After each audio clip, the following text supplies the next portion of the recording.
everyone, and welcome to today's webinar.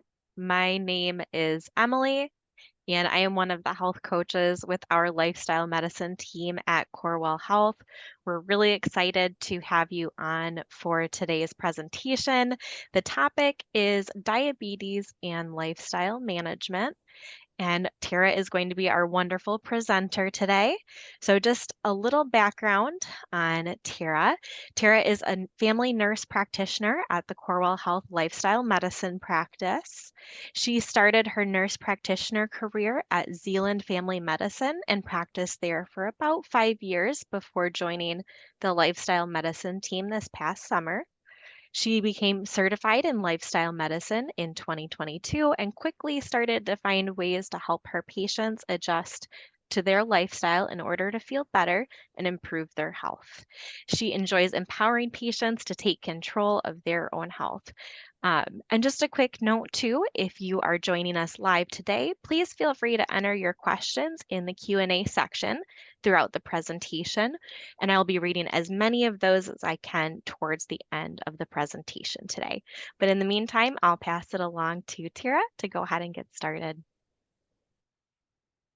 Hi, everyone. Thank you for joining today. I am thrilled to be here. Happy to start off the second week of the Plant Powered Challenge, hoping everyone is finding the information valuable. And I thought we'd take some time today to talk over diabetes. As a primary care provider for 5 years, I saw tons of diabetes, and typically I'd see patients, it would be a newer diagnosis, or a continuing diagnosis, not well controlled.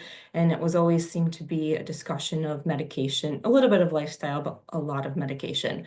A lot of patients were very hesitant to go on medications, but had a very difficult time controlling their blood sugars and their A1Cs without medication. And so we ended up going on them. The more I've learned lifestyle medicine, the more I realize that we can control diabetes type 1, type 1.5, or LADA, type 2, gestational diabetes, prediabetes, through lifestyle management. So we can either decrease our insulin needs if we were in type 1 or 1.5 diabetes, or go into remission altogether, or control it without medications or minimal medications. So objectives for today. I want to start by briefly talking about the understanding the cause of insulin resistance, and then also spend a good amount of time talking about the role of nutrition and fasting in the management of diabetes. And then we will end our time today by talking about exercise. And again, as we go along, if there are questions, please pop them in the chat and we will get to them at the end.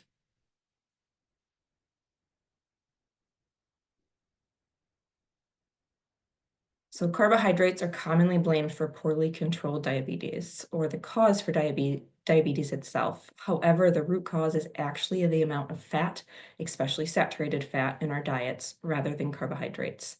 A high-fat diet leads to the impairment of carbohydrate metabolism, which can lead to blood sugar spikes when carbohydrates are consumed, hence why they get the rap for being the bad guys. However, it's more so, like I mentioned, caused by the accumulation of excess fat in tissues that are not designed to store excess fat, such as your liver and your muscle. So the more fat in your diet, the higher the insulin resistance. Dietary fat impairs the action of insulin, so it makes it so that insulin cannot work as well. Therefore, our blood sugars are not controlled as well. Dietary fat is one of the most important aspects of your diet that influences how effectively insulin operates in your body. Many studies show that increasing your fat intake has an immediate negative impact on the ability of insulin to communicate with tissues, which leads to insulin resistance, which then leads to diabetes if fat intake remains high and we do not intervene earlier. Insulin resistance leads to excess insulin levels, but insulin resistance is not caused by excess insulin. All right, let's talk about nutrition.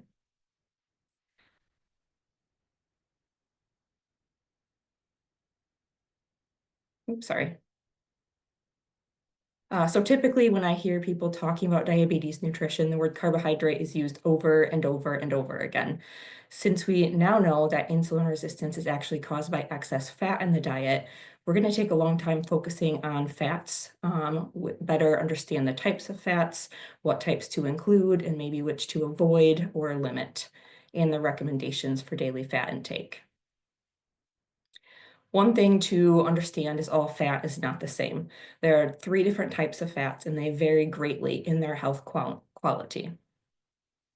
The first type of fat is trans fat, which is found naturally in beef, pork, lamb, butter, and milk. Most trans fat consumption, however, comes from processed foods, especially foods containing things like partially hydrogenated oil, which are very common in cakes, cookies, crackers, popcorn, donuts, etc. Trans fatty acids are associated with congestive heart disease, atherosclerosis, high cholesterol, and high blood pressure. The Nurses Health Study, which is data from more than 200,000 people over the course of 19 years, showed that a high intake of trans fatty acid was associated with a higher risk of type 2 diabetes. The next type of fat to discuss is saturated fat. This is found in all whole foods, but it's the highest in meat and dairy products. Plant foods that are high in saturated fat include vegetable, palm kernel and coconut oils, cocoa butter, avocados, coconuts, nuts, and seeds. Diets high in saturated fat are effective for short-term treatment to help with weight loss and normalize blood glucose, but they significantly increase your level of insulin resistance. So keto diet is one that is a pretty high saturated fat diet, and yes, it helps initially with weight loss and initially with some blood sugar control, but long-term effects for weight, cardiovascular health, and blood sugar are detrimental from keto. Small amounts of saturated fat, as in 1 to 5 grams per day, do not pose a significant threat to glucose metabolism. And you're going to see saturated fat in some of the whole foods that we talk about, such as avocados, nuts, and seeds. Those are also great sources of unsaturated fat. So to say I'm going to have 0 grams of saturated fat is pretty, that's not going to happen if we're eating a whole food plant-based diet and getting everything that we need. Large amounts, which is greater than 10 grams of saturated fat, lead to insulin resistance. And now saturated or unsaturated fat. This is the least harmful type of fat. It offers protection against the development of insulin resistance when eaten in small quantities. Substituting higher quality unsaturated fat for saturated fats, and especially trans fatty acids, improves insulin sensitivity, reduces LDL cholesterol, and lowers body fat. As I mentioned before, all whole foods contain both saturated and unsaturated fat. Nuts and seeds contain a significant amount of unsaturated fat. Avocados, coconuts, and olives are also good sources of unsaturated fat.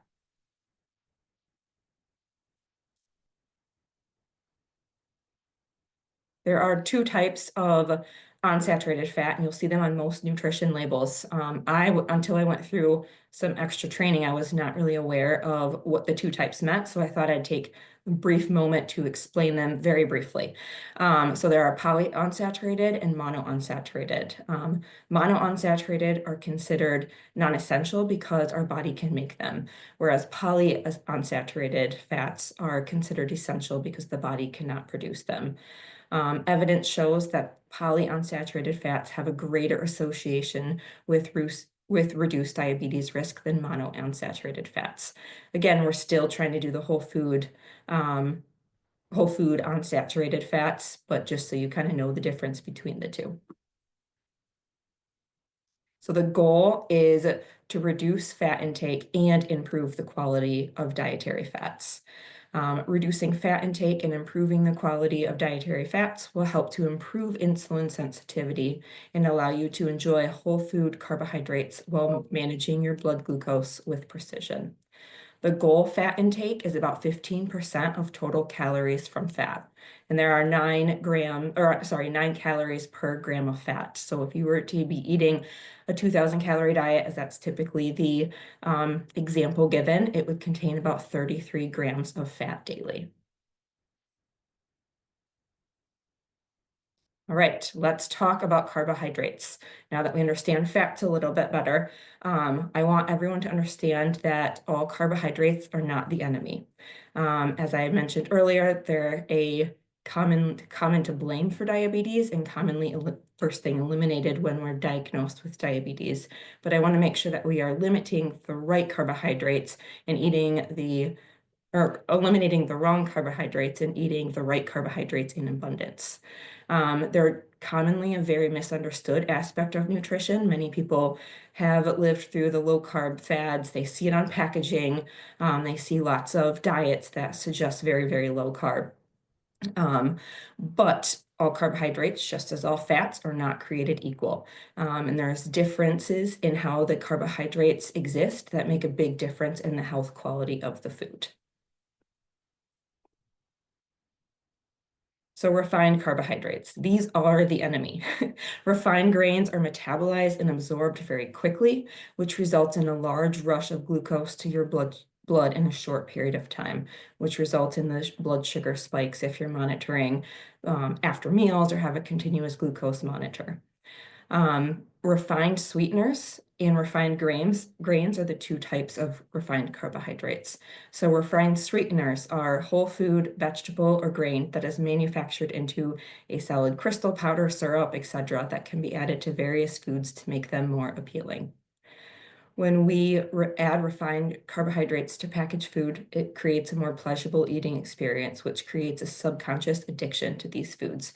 Many of the patients I see say they're addicted to sugar, and they usually say it kind of in a joking manner, but it's truth, it's fact. And unfortunately, food manufacturers are aware of it, and so they continue to add sweeteners, whether whole sugar or different chemical sugars, to make the food sweeter and more palatable. So we want more and more and more, and we become less and less satisfied with what we're eating, and we continue to eat more because we're trying to kind of quench that sweet craving.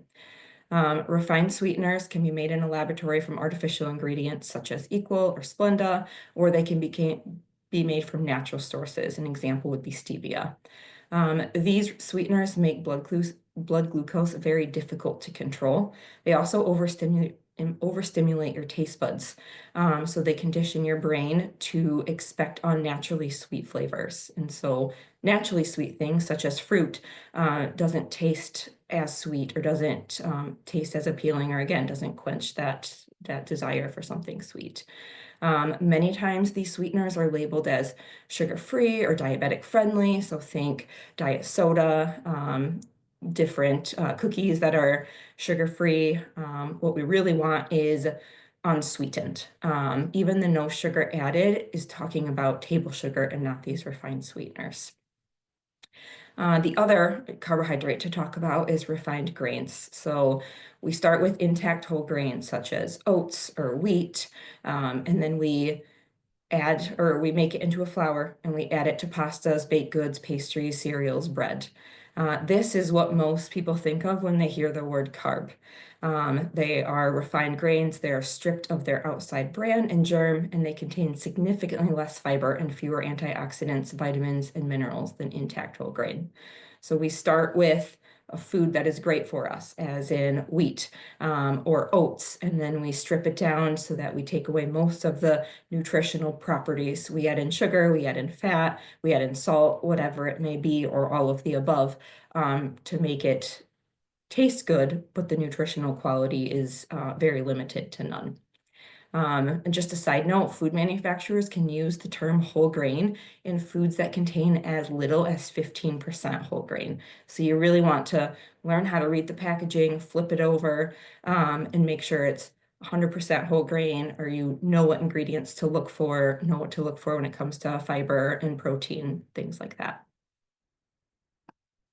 Now, whole carbohydrates. These are carbohydrate-rich foods, or carbohydrate-rich whole foods are nutrient powerhouses. They provide you with lasting energy and high-quality micronutrients. Micronutrients are present in whole foods, and they help reduce inflammation, boost immunity, help with GI motility, and help improve the function of vital organs.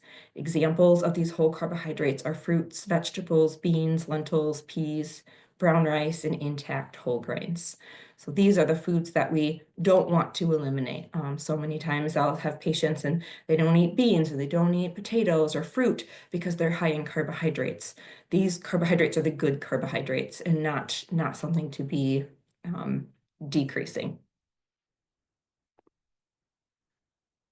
So to make it a little bit easier, Mastering Diabetes is a book and a podcast and lots of resources online, but it's a resource that I use when working with patients when trying to kind of help them make this process easier. And so obviously it's a continuum or a spectrum of nutritional qualities of food. So green light foods are nutrient dense and contain a lot of fiber and water. They will make you feel mechanically and nutritionally full before you become calorically full. We want to eat these in abundance.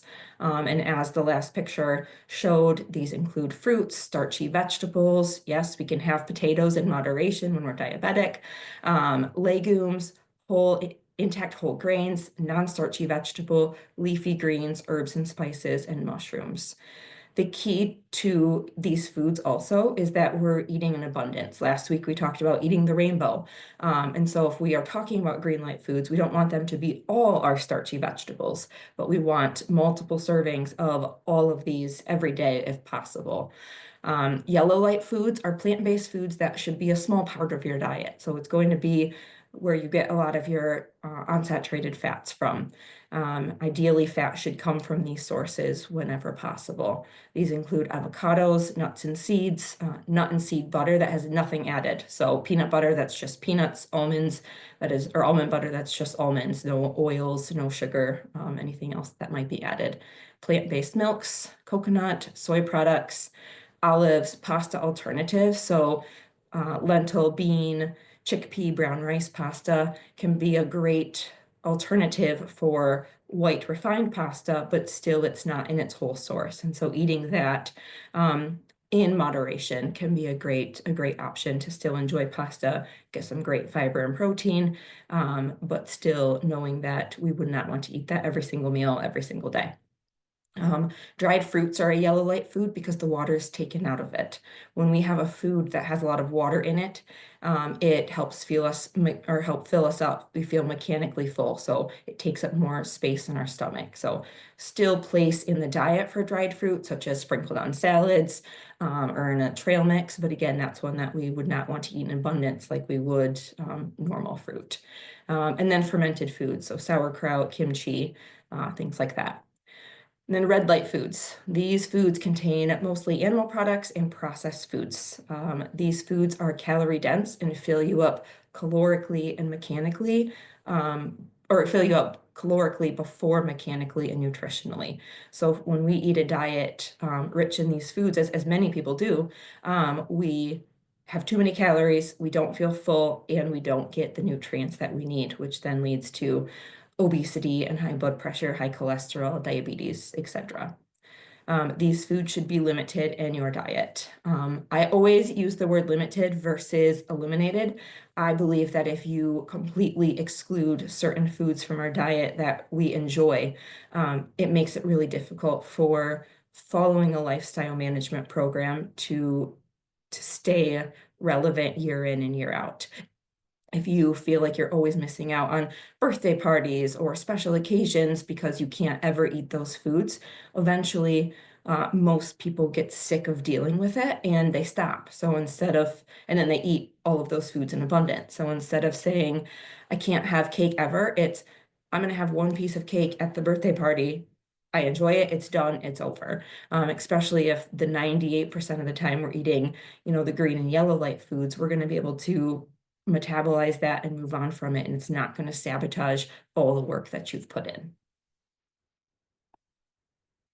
All right, we are going to move on to talking a little bit about fasting, so the opposite of eating.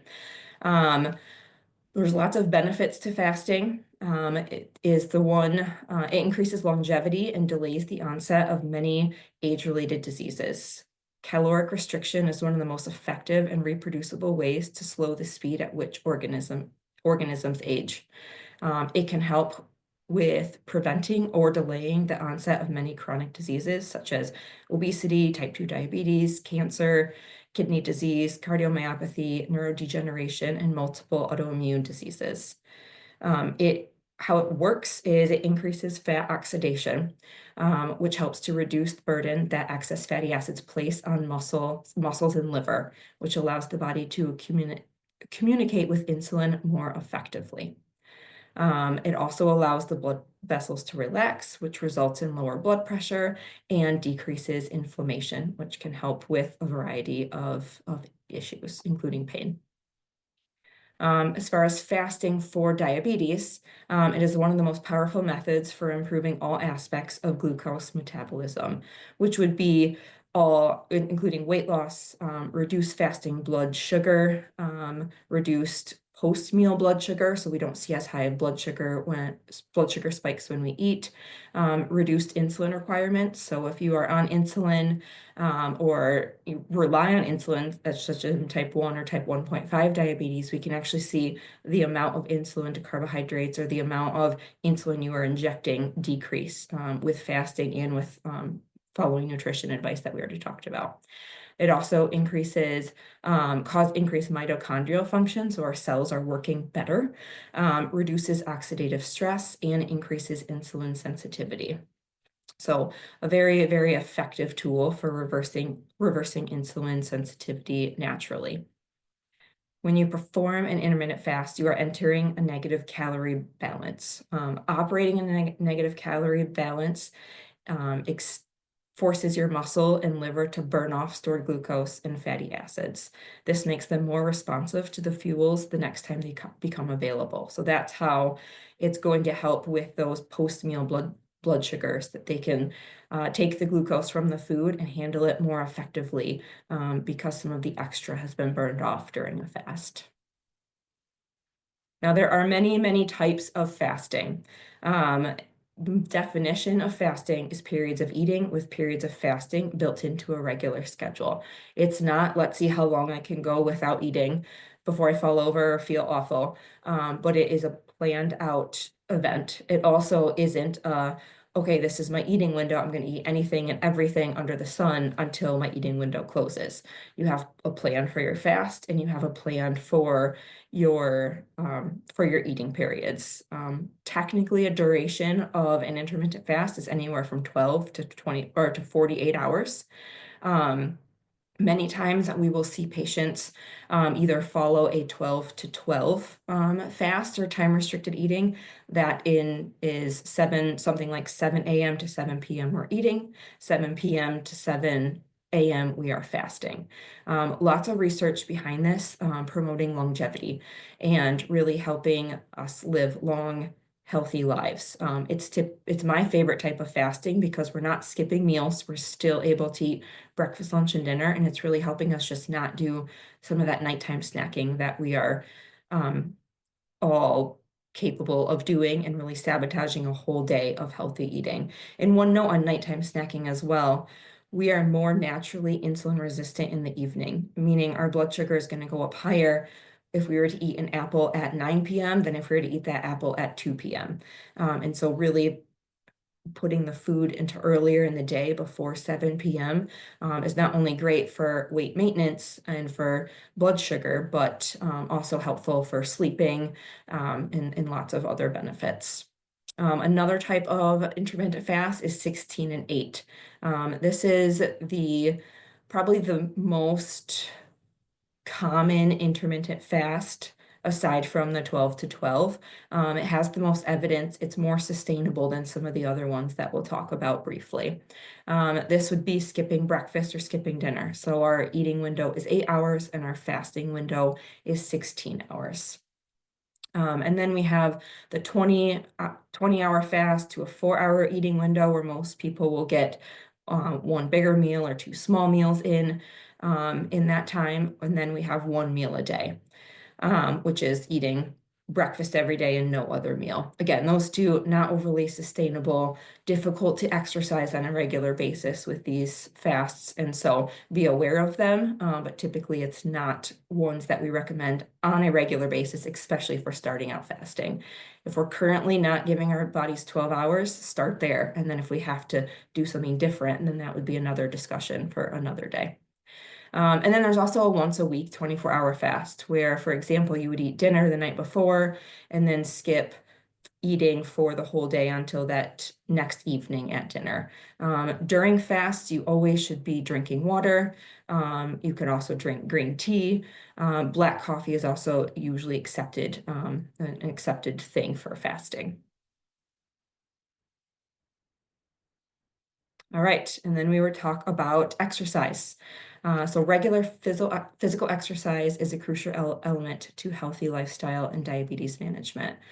Well, the many technological advances in all aspects of life are great. They have caused most people to start leading a relatively sedentary life. Cars, computers, more social media. A lot of our entertainment now comes from TV and our devices versus being outside or going to meet friends for coffee or for a walk or to play sports. Our bodies were made to be active and move on a regular basis. So we need to prioritize activity or exercise since most of us don't get enough movement in our normal day-to-day activities. Well, it may seem daunting at first. If you give it a few months of consistent activity, it will become a habit instead of a chore, and it becomes something that you naturally do. I always like to tell patients also, when we are starting exercise, pick something that you can sustain and manage for the rest of your life, to an extent. If you are going to join a gym, but you can only afford to join that gym for 3 months, whether it's time or money and affordability, that's not a great thing to start with. And so pick something that you like, pick something that you can do long term with some modifications during different times of life, and start from that way versus doing specific programs or specific plans that only serve you for a short period of time. There are many benefits of exercise, starting with, obviously, we're talking about diabetes, so exercise can help increase insulin sensitivity.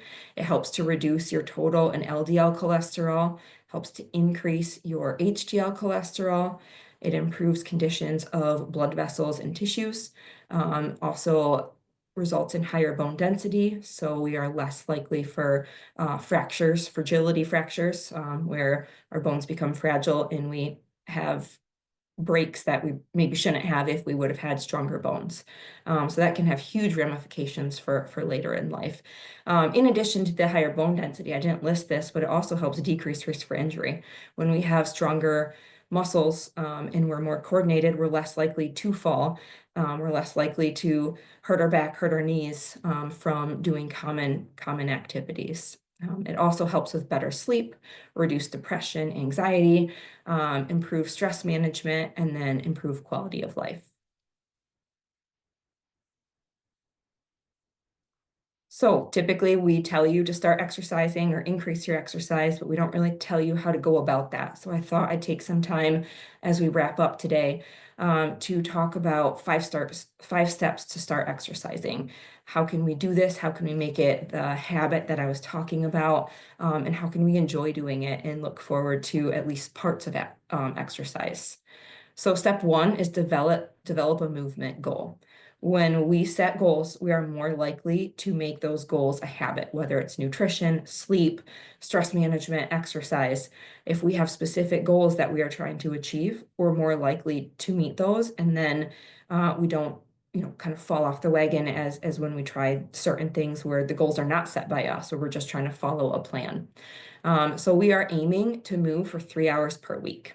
That boils down to 30 minutes, 6 days a week. And we do not have to start there. I will talk about that in a few slides. Consistency is key. So the same days each week, the same times each day, every day, whatever it looks like, but being consistent with it and building it into your schedule and not letting exercise happen in the day, but just being very intentional about getting that movement and that exercise in. We also want to move fast enough so that we would not be able to sing or have a long conversation. Many of our movement just day in and day out is great, but really getting our heart rate elevated a little bit and really working that cardiovascular system and the muscles are what we need to really get up there and be able to call it exercise versus just day-to-day activity. Once you are routinely exercising, be sure to diversify your routine.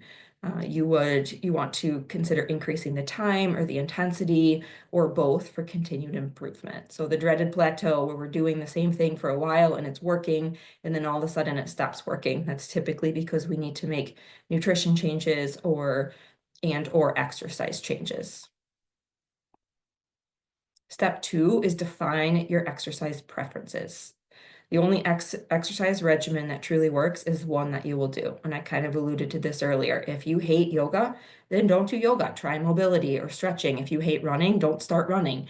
There are many types of exercise. One is not necessarily greater than the other, and having a variation of the exercise is also very important. So cardiovascular exercise is the most powerful insulin sensitizer. It is movement that elevates your heart rate and can be sustained for extended periods of time without stopping. Some examples are walking, running, swimming, hiking, biking, cross country, skiing, Zumba, dancing, water aerobics. Resistance exercise is a less powerful insulin sensitizer, but it has longer lasting effects. Resistance exercise can reduce your body's insulin needs, so it helps to improve insulin sensitivity for 24 to 72 hours following an exercise session. Examples include weightlifting, body weight resistance exercises, Pilates, and power yoga. And then combination exercise. This is ultimately the best option because we're getting that powerful insulin sensitizer plus the elongation of the insulin sensitizer. And examples of this would include circuit training, boot camps, CrossFit, boxing, rowing. Try to aim for 50-50. So 50% cardiovascular, 50% resistance. We do want resistance training at least 2 to 3 days a week. Cardiovascular exercise can be done every single day, especially if it's in the form of walking. But again, always good to vary between the different types of exercise. And then step 3, find a partner or group to exercise with. Accountability is a powerful motivator when starting a new exercise program. So work on developing a new routine with friends or family, create a check-in system if you prefer to exercise solo, consider a personal trainer if that is available to you. Gym classes or fitness groups, clubs can also be a great way to find the exercise group and give you some motivation in learning about the different types of exercise and different things that we can do. A lot of times we're afraid to do strength training or afraid to try something different in cardio because we don't know how to do it. And so doing a class where an expert is teaching you can be a great way to learn how to do it safely and effectively, but then also end up building community as many people attend the same exercise classes or groups and form friendships or at least accountability type friendships with that. And then step 4, schedule your exercise routine and make it visible.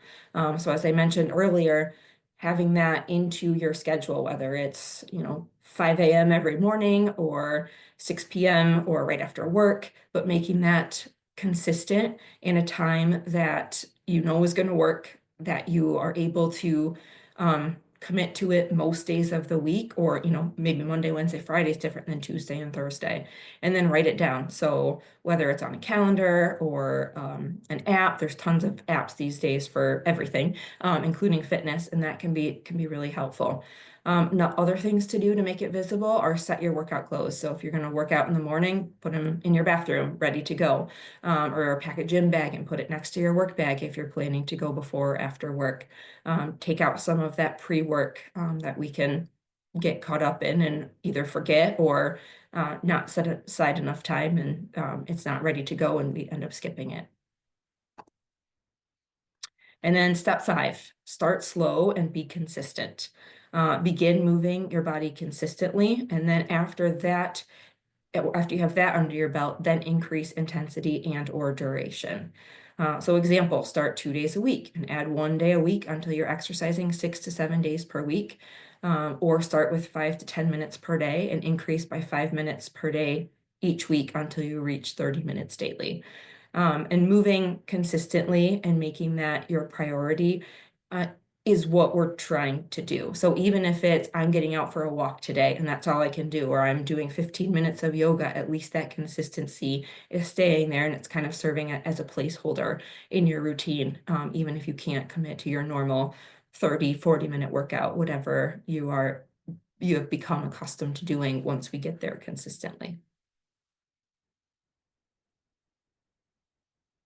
So I mentioned this book a little bit. Mastering Diabetes is a great book for anyone with any type of diabetes or insulin resistance, prediabetes.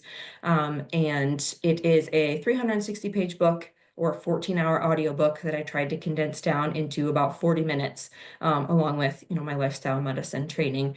But it goes into much, much more detail on the fats that I was talking about, the science behind the fats and the carbohydrates, exercise, and then also a plan. I briefly showed that screen with the red, yellow, and green light foods. They go into much more of a plan, talking more about what foods to really increase. They even have some diet plans or some nutrition plans. If you benefit from that, there is a cookbook to help as well. And so if you're interested in more information, this is usually the first book I point people to read and really dive in. It's not an easy read. It's not a quick read, but they really go in detail. But again, today was just a short overview of what you would find in a book like this. Or obviously come and work with us, and we're willing to obviously help figure out where your lifestyle could use improvement, and then also help hopefully bring you into a better controlled state of whatever it may be, including your diabetes, and decrease hopefully the need for additional medication. But it's possible to come off medication, and that's a big focus of this book, is that remission is possible for a lot of people, or for type 1 and type 1.5, as I mentioned, decreasing the insulin needs is possible with lifestyle management. So thank you all for joining today. I hope that you learned something new, something that you can take home and start practicing in your own life or share with your loved ones. I think maybe we have some questions, Emily. Yes, thank you so much, Tara. It's really great to hear all those practical tips and tricks. And we have had a number of questions come into the chat, so bear with me here. I'm just going to go through them. Sure. One of the questions I have is saying, would having MCT in coffee daily cause problems with diabetes? What is MCT? Can you verify that? It looks like it may be from an anonymous attendee, but they could perhaps put it in the chat. I'm thinking it might be MCT oil, but we'll skip to another question in the Okay, thank meantime. you. And then, so there was a couple questions surrounding fasting. We had Arlene ask if there is an age that is used when it is no longer safe to fast. Yeah, great question. So over age 65, we proceed with caution. The 12-hour fast really is safe for almost anyone. Our bodies can go 12 hours without eating, but some of those extended fasts, the 16 and 8, obviously the 20 and 4, the one meal a day, that is a discussion that would be better had one-on-one if we're over 65. But typically, like I said, 10 to 12 hours is safe regardless of age. And making Okay. sure that we are staying well hydrated during the fast as well. So drinking water, that's the number one thing I see, is that patients don't have anything and they feel horrible. And yes, our bodies can go a long time without food. They cannot go very long without water and hydration. Staying hydrated, so important, so Yes. important.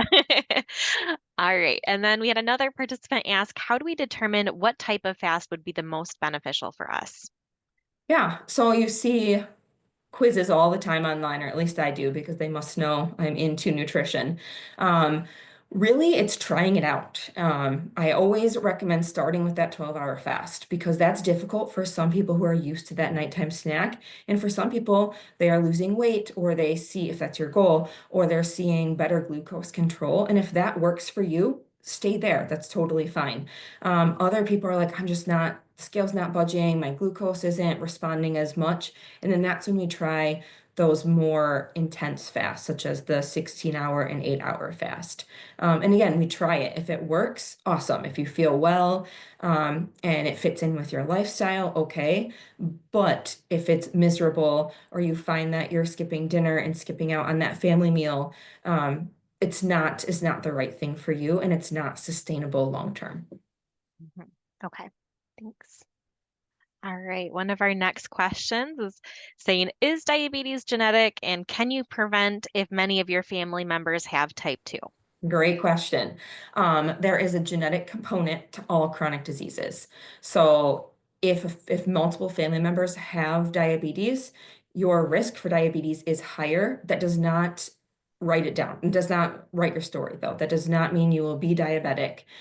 It probably means you have to work a little bit harder to not get diabetes. And it's the same thing with obesity. Obesity, there's a genetic component. And some people have to work a lot harder than others. And you can think of the people who in your life that might not eat healthy and they don't have diabetes and they don't have obesity, they don't have high blood pressure. And usually their genetics are working well for them, or they lie about what they eat and they're actually super healthy, except for when they splurge when you're out or something like that. But if we manage the lifestyle portion right, that can override that genetic predisposition. We, again, have to work harder, but it does not mean that we have to have diabetes. It does not mean that we have to be on medication. It does not mean that what you maybe saw your friends or family, especially family members, go through with their diabetes does not mean that that's what's happening for you, but getting control of that as soon as possible. So starting with good nutrition from, our first bites at 6 to 12 months old, and then throughout childhood, into adulthood, and then into later adulthood is so important. Paying attention to what our kids are eating can help set them up for success later on in life. So just because they're active and they're not overweight doesn't mean that we shouldn't be, training their palates to like fruits and vegetables and have a whole food plant-based diet to the best of our abilities. And then especially if genetics is if that's a worry for you, then working a little bit harder at controlling it, and controlling that risk through diet and exercise and fasting, and things like that. Okay, thank you. We had another participant ask, what is the ideal ratio of protein, carbs, and fats for a diabetic meal? That is a great question. That's difficult to blanket statement what we should be eating. Typically, when I'm talking about a meal, I more so talk about the components of the meal. So if you are looking at a plate or a bowl, we want half of it to be fruits or vegetables. We want a quarter of it to be protein, ideally plant protein, and then a quarter of it whole grains. And again, everyone has different caloric needs, everyone has different preferences on what they like. But if you think of a plate in that way, that can make a great meal every single time. Okay, all right. And then it looks like we did get a response back from the first question that we had about the coffee, and it Yeah. looks like medium chain triglyceride oil, I believe. I think they may Okay. have omitted the word oil Okay. in the coffee if that would cause problems with diabetes. Yeah, anytime it's an oil, that's the most calorie dense food there is, as in there's the most calories per not having a large amount of it. And so typically adding any sort of oil, we want to eliminate and rather get our healthy fats from things like walnuts or chia seeds, avocados, almonds, things like that. Fats add up very quickly. So getting to that 33 grams of fat that I mentioned for the 2,000 calorie diet, it's not very much. And so I'd rather get it from my whole food, something that fills me up mechanically and nutritionally versus just calorically. Yeah, absolutely. All right, it looks like we have a follow-up question from one of the earlier Sure. ones. They say, what is a good amount of water to have daily? Oh, that's a great question. Um, so kind of a formula that I have been taught and kind of live by is half of our body weight in ounces if we're trying to you know, say what the number is. So for example, if we weigh 200 pounds, 100 ounces of water a day. A more accurate definition and maybe a more individualized definition is pay attention to your urine color. If your urine is that pale yellow, perfect, you're drinking enough water. If it's a dark yellow, you're dehydrated. If it's clear, you're overhydrated, you're drinking too much water. There is a risk to being overhydrated in electrolyte disturbances. So it's typically not drink as much water as you can, but it's more so paying attention to your urine color and then adjusting appropriately. But typically that kind of comes down to that 80 to 100 ounces of water per day. Okay. And then we have another question here on nutrition, and it's asking if sweet potatoes are better than white potatoes. Oh, good question. Um, in essence, yes. But if we hate sweet potatoes and we like white potatoes, okay. But sweet potatoes are a little bit more fiber rich, so they're gonna usually help us feel fuller longer. But again, a variety. So sweet potatoes sometimes, white potatoes other times, mixed with all of your other vegetables, is a great thing to strive for. But a sweet potato would be a fantastic, fantastic option. Okay. And then I apologize. We're getting lots of questions and we only have time for like one or two more. The next question I have is says, can your pancreas just stop making insulin? This person was told at 48 they may be diabetic and at 53 full-blown insulin and on a pump. Sure. So there is, and this is getting a lot more detailed than I went today, but there is a lab called C-peptide, and we use that to kind of determine if how the pancreas is functioning. If I have a patient who really wants to get off their medications for diabetes, a lot of times I'll order a C-peptide to know, okay, what's their pancreas doing in regards to insulin production. And so yes, I guess a pancreas cannot produce insulin. Typically, that's a type 1 diabetes or that type 1.5, which is the late autoimmune diabetes. So that's the diabetes that looks like a type 1, but it comes on later in life. So I would have to know more of like the background of what happened to cause it. Was it an infection? Is it that late autoimmune diabetes? And then that would make a little bit more sense to the question. But yes, our pancreas can uh, there's a varying degree of how much insulin we can produce. And so again, that C-peptide is something that we can measure to see, okay, we have a great chance of decreasing insulin needs or coming off medications, or hey, we don't have as much of a chance, but we can usually still always decrease the amount of insulin that we need to inject or that goes through the pump based on what we're doing with our lifestyle. Okay. All right. Okay, and I think unfortunately that's really about all we have time for questions today. I want to thank everyone that attended. Hopefully you were able to get some great takeaways to help with your own lifestyle habits. Feel free to check out the email that was sent for our upcoming webinars that we have for the Plant Powered Challenge. But otherwise, I want to thank everyone for taking the time to learn a little bit today about different lifestyle habits. And yeah, that's about it. Thank you so much. Thank you, everyone. Have a good evening. Bye.